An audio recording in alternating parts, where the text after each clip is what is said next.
Hi, I'm Melisa Idris, and this is The Brand, the show about advertising, how it works and how it works on us. Now, much has changed in the last 5 or 10 years than it has in the preceding years. So more has changed, we've seen recently, than it has in the last few decades. So the industry is really in the middle of a big shift, and here to talk a little bit about what the future could look like for agencies, we have the good folks from MNC Saatchi here with us. Maury McLennan, Worldwide CEO of MNC Saatchi, as well as Datin Sri Sharifah Mulara Hussein, the CEO and founding partner of MNC Saatchi Malaysia. Welcome, guys, to the show. You know, ad agencies are really facing rough winds globally, while the entire advertising model is going through a change. I'd really like to start there to get your thoughts on technology as a disruptor to the ad agency. What are your observations on how tech has changed the way the industry has had to do things? Maury, do you mind starting? Well, it's interesting being here for the 15th birthday party for MNC Saatchi Malaysia, our 25th, just to go to prehistory, almost pre-digital when we started, or just as digital was really getting going. And it's reflected, the change is reflected in, we started with one company. Now we have many across different geographies, but more to the point, we had one advertising agency. Right. We now have 20 to 25 different companies covering different specialisms, and that's largely a reflection of, not entirely, because there are more traditional agencies that existed then, as is now, PR, CRM, and the like, sponsorship, but most of them are tech-enabled companies now, and that's really been the expression of our growth. I mean, who would have thought?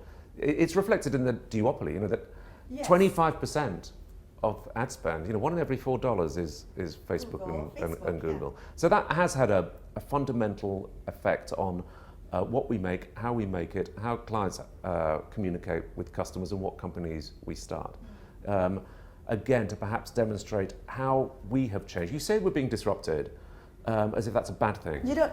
So you agree that there is disruption, but you think it's a positive thing for them? It has been for us, but I think because of our business model. I think if you haven't got the business model which is flexible enough, then you're in a lot of trouble. But our business model is about attracting, identifying, and keeping entrepreneurs in specialisms. And that is a fundamental belief, and we can do that because of our famous brand. We can do that because we're a public company. We can do that because we give people equity in the company. That's the key. So attracting great talent, that means if you get that right, we don't always get it right, in the right sector, in the right geography, how can you not ultimately win? Now, touch wood, we've got it right more often than not. We had our results yesterday. We had growth, and I think we've outperformed most advertising groups in the world. Did that come as a surprise? Because the rest of the world is really seeing, the rest of the industry is really seeing, I guess, this being a challenging couple of years. Did that come as a surprise that MNC Saatchi did well? Look, I'm not going to pretend it's not tough in certain sectors. It is. It is. And of course, all of our companies haven't done equally well over the last 5 years. What you need to be doing there, the reason it didn't come as a surprise is because we're doing enough new things. And you've got to be doing things at the moment. You've got to be ahead of the market. You've got to be looking at future growth areas and starting now, because if we start up a company, it takes 3 years to get into profit, typically. So we've just started a voice activation company. I'm convinced, not always right in these things, I'm convinced that it will be a success. Voice activation is a tough one though, because it's about getting the timing right, making sure that enough people are adopting this for clients and for the market to be receptive. It's being adopted quicker than the iPhone. So I have no doubt that the majority of homes within 5 years will have voice activated technology within them. And our technology, so this is very different to having an ad agency. Our technology we will have in 7 or 8 markets within 6 months, and it's basically voice sampling.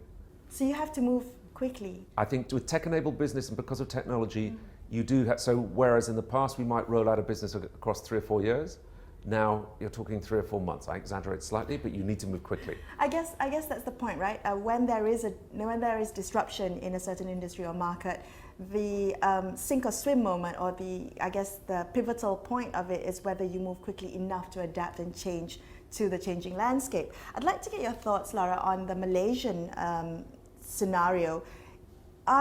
Is tech disrupting the local ad industry as much as it is globally or in more developed markets? Well, I mean, obviously globally, it's, the tech is more, obviously more prevalent in the sense that, it's much more it has impacted the industry far more. But I think, as like what I said to Murray, we follow the trend accordingly, but perhaps a bit slower. How many years behind are we? Not that much, but obviously, when social media first was, really huge in say globally, we were still sort of catching up. So I'd say that, maybe a couple of years behind. Okay. But having said that, I think it's been, I echo what Murray said, the fact that it's been a positive disruption because we ride on that tide of technology and use it to our advantage. But at the end of the day, we have to keep pace, right? And our DNA is all about creativity, and that will never die because it's all about ideas. No matter how much technology you have, it comes from this core, the soul of our existence is creativity, and that's what's going to make us different. You know what? Let's continue our conversation in just a little bit right here on The Brand. Stay tuned.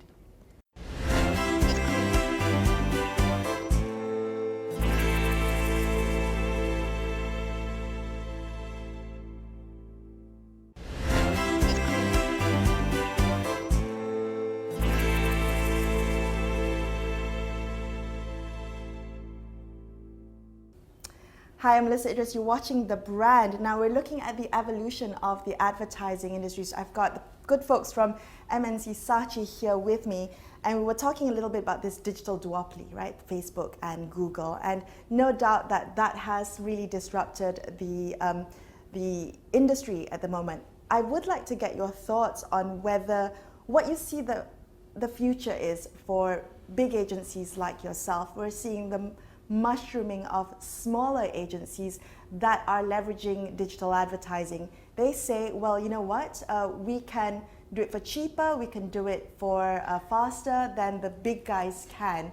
What is the relevance of advertising agencies like MNC Saatchi in the era of the duopoly, in the era of the mushrooming boutique agencies? Well, I think just a couple of answers to that, I would say. They're $1 in $4 spent. That means three or four aren't spent. They're 60% of online spend, 40, which is huge, obviously. 40% isn't. So one needs to put it into that context. And I think what an agency like MNC Saatchi can bring, or we specifically can bring, is you need to emotionally, the danger of digital advertising and social media advertising is, well, we know that the problems, the well-documented problems that Facebook have, and that's perhaps slightly different, but the context that you're advertising in, the privacy issues, the data, the accuracy of the data, and that. But let's assume that gets sorted out. I think it's important to work with Facebook and understand. I think one needs to understand how they operate, how they recommend working with them, and then use them to best effect. And so I think, I think having access to them at a senior level helps to understand how they're working creatively. And I think that we do that. I think the other thing that we can ensure is that there is a great danger for companies that they fragment themselves into invisibility in the new marketplace, where they are over-obsessed with efficiency over effectiveness. And what I mean is, do you know what? I've got one customer, and that's the only one I'm targeting, and I get 100% efficiency against that customer. You've only got one customer. You need a breadth of customers as well. So to actually grow your customer base requires using media often outside of the highly targeted. And it also needs an emotional appeal. It needs creativity to do that Lara referred to before. And it needs to ultimately be efficient. You need to have a cohesive message rather than thousands of different ones. So I think that for lots of reasons you need excellent creativity, you need good access, you need good resource, but it's got to be nimble and quick. I think you brought up a really good point there, Maury, because it feels like the industry seems to be in a phase where we underestimate the long-term impact of brand platforms and good ideas, and I think we're overestimating the importance of clicks and impressions, right? Do you think clients recognize the difference between ROI for the money invested in a certain campaign versus the long-term marketing effectiveness? Laura, do you want to take that? I think, of course, they do, but like Murray was saying, we don't want to get too obsessed on measurement, right? Because at the end of the day, it's a bigger environment, it's a bigger picture to that, right? It's the brand message that we need to communicate, and we need to reach out to more people, not just micro-targeting all the time. So it also depends on the category of the client, right? If you're having an e-commerce business, then you have to talk about performance. So you have to change the way. Of course. I mean, if I'm doing a corporate brand campaign for a holding company, then my messaging is different, my targeting is different, my creativity is different. But if I have an e-payment or e-wallet brand, which I have, then of course then the targeting is different, and everything is going to be digital, everything is online, everything's on performance. So it's just different. First of all, it's just different categories. We have to approach different categories differently. Okay. That's the first thing. With different clients and different... And even within the same client, depending on the task, obviously. We have a performance marketing company, very successful, and it's about short-term returns. And it's about measurability, being able to actually measure the return day by day, minute by minute, second by second. That's how it's had its time and place. I think clients fully understand what they're doing, but I think the pressures on them are increasingly to have the short-term returns. Right. So there is a danger for certain brands that they are taking from the pool of goodwill in the brand, and they're not topping it up. Yeah, that'll become someone else's problem in 3 or 4 years. I guess I'm wondering, because MNC Saatchi is now moving into market research, right? You have this new the Source Asia Consumer Research Agency. The idea is to have this agency process facts into eye-catching graphs, infographics, so clients can understand that better. I'm wondering whether that is actually adding to the cycle where clients want the short-term results as opposed to the long-term brand awareness. I really don't think it's doing that at all. I think all it's doing is understanding your customer deeper and better. And if you do that and you make the findings of that actionable, then you're going to get better returns. So I don't think it's understanding your customer doesn't lead to short-term necessarily. So this is built on data, so understanding what your customer wants, and I guess reflecting that, presenting that to the client. It's not just what they want, it's what they like. All right, well, we will come back and discuss more about the advertising industry. I do want to touch a little bit about talent when it comes to creativeness after this, right here on The Brand.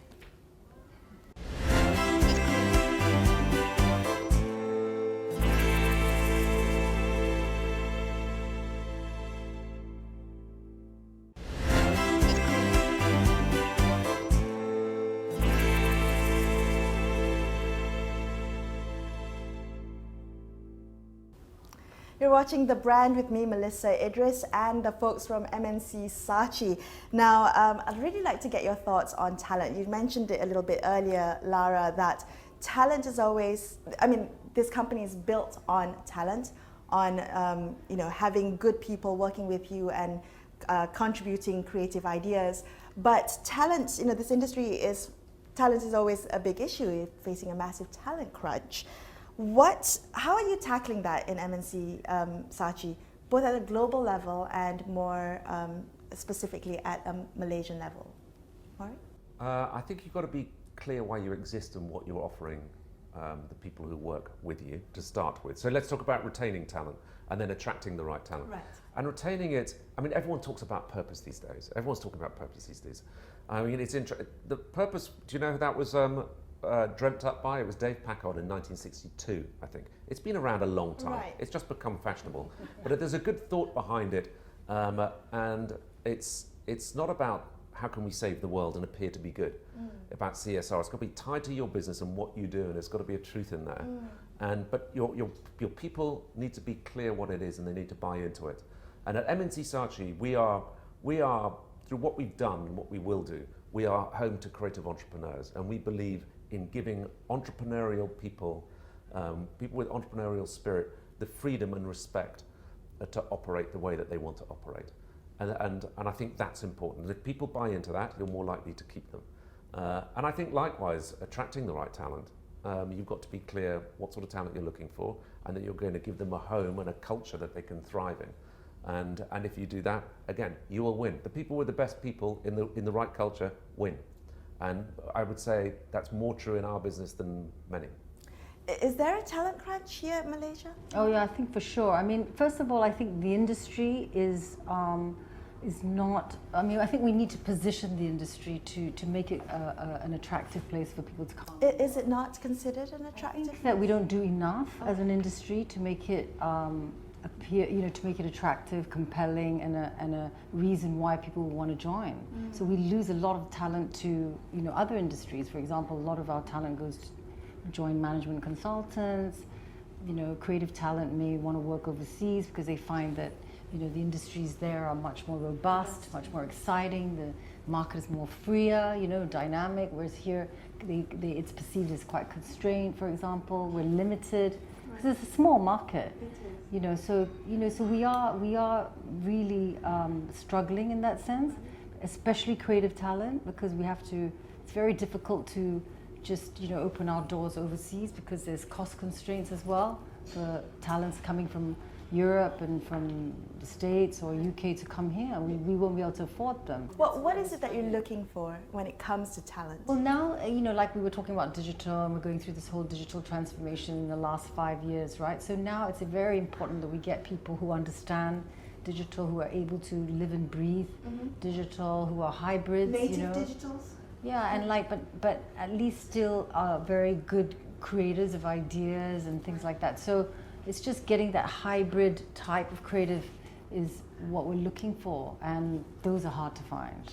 And I think to echo that point from a global perspective, you're right. I think we need to work harder to get the right talent, and we will be. We've identified this as something that we need to do slightly differently. In terms of, we're looking for the right entrepreneurs in the right businesses to start businesses in new sectors. That needs to be a rigorous process, and we need to have a way of doing that and going out and finding it.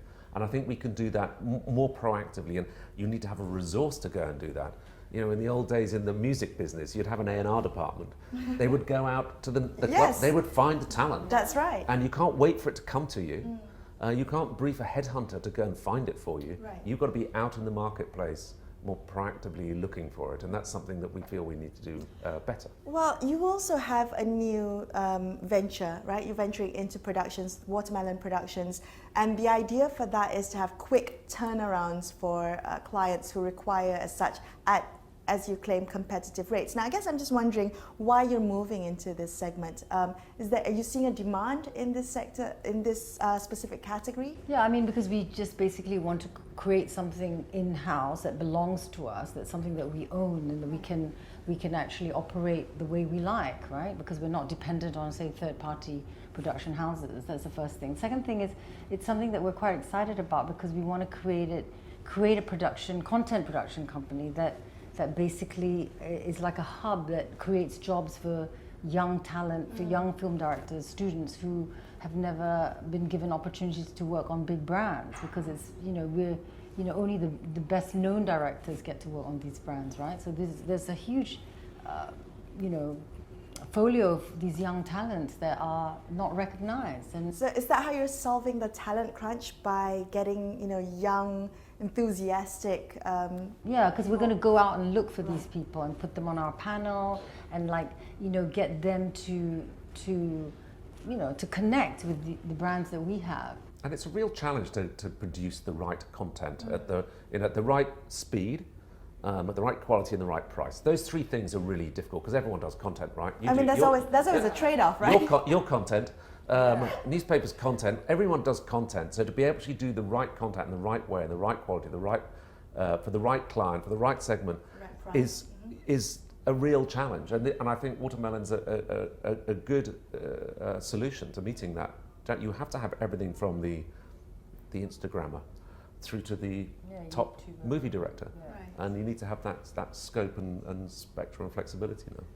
Well, I do want to talk a little bit about trends that you're seeing for this year and here on out.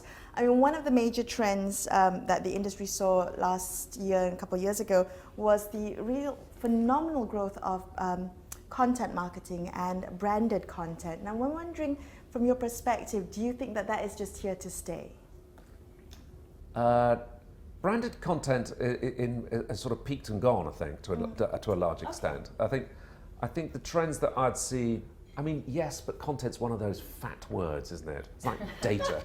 It's just everything's content, everything's data. Right. And I think one needs to be slightly more specific about what it is and why you're getting into it. How would you make it more specific? I think I wouldn't start there in terms of a trend, to be honest, because content's just stuff that people make. So I think in terms of a trend, I think you'll see some continue, as trends tend to. Some will take, some will not. Well, I think you can bet that voice will accelerate. You can bet that influencers are going to accelerate. I think as interesting in the trends though, and you need to identify those, and we talked you need to do and you need to act on those. I think brands and agencies also need to remember those fundamentals, which are sometimes more difficult. And I'll tell you why they're more difficult and why clients go for the short term sometimes. It's because it's riskier and requires more judgment to do the things which have greater return. Right. When you're using, because to really get ahead, it's the quality of your content. And that's not a matter of, let's test it in 1,000, it's about using your personal judgment because it's new and original and engaging and emotional and it has a return 1,000-fold. But you have to take a risk. Right. People don't like taking risks. Clients don't like taking risks. No, some do. Some don't mind, and another way of looking at it is they use their judgment to decide on what's going to get a better return, rather than just look at. It's a difference between multiplication and addition, and using data and highly targeted is good addition, but you need the multiplier as well. And I think that will become a trend over the next 5 years. The balance between the two will move back slightly as companies realise the well is running dry in terms of goodwill and the brand, and the sales have declined. I mean, I'm not being that much of a prophet. You know, Unilever have just cut their digital budget 400%. On that note, I really want to get your thoughts on which campaigns you think have gotten it right? So, you know, taking a risk and using kind of personal judgment and having that multiplier effect at the end of the day. Do you have a favorite recent ad campaigns? I mean, something that you think has been we've just produced something for the only because it's front of mind and it's ours, and it's just been produced, and it's two big brands. It's for Coca-Cola and it's for the Premier League. So in the UK, which I know is big here as well, and the local work, the recent work rather that we did for Coca-Cola in the Premier League was one of those. You have to look at it, but what I like about it is there are moments in it and you go, why did they have a snail dressed up in a scarf for West Ham? Laura, do you want to add to that very quickly? Well, I just wanted to talk a little bit. I just wanted to say that, you know, we were talking about about the trend aspect. What we recognized here is actually a lot of brands are moving into doing a lot of work that have a purpose. Okay. So, like for example, a lot of brands are riding on this whole sustainability element and purpose, and a lot of customers and consumers are also engaging better with brands who have a purpose. Okay. The danger is to avoid tokenism, right? Yeah. And we saw that with recent International Women's Day, the danger of advertising falling into faux feminism. Of course we don't want them, but there was no, I didn't see any brand that was sort of intrinsically doing a campaign around it, if you know what I mean. But I think a lot of brands, like some of the bank work that we're doing now is on that platform, and that's very exciting because I think consumers engage. Sure, with a purpose. Yeah, wonderful. Well, thank you both for speaking with me today. It's been such a pleasure hearing your insights on the advertising industry. I'm Melisa Idris, and you've been watching The Brand. I'll be back same time next week, so make sure you tune in then. See you then. Thank you, guys.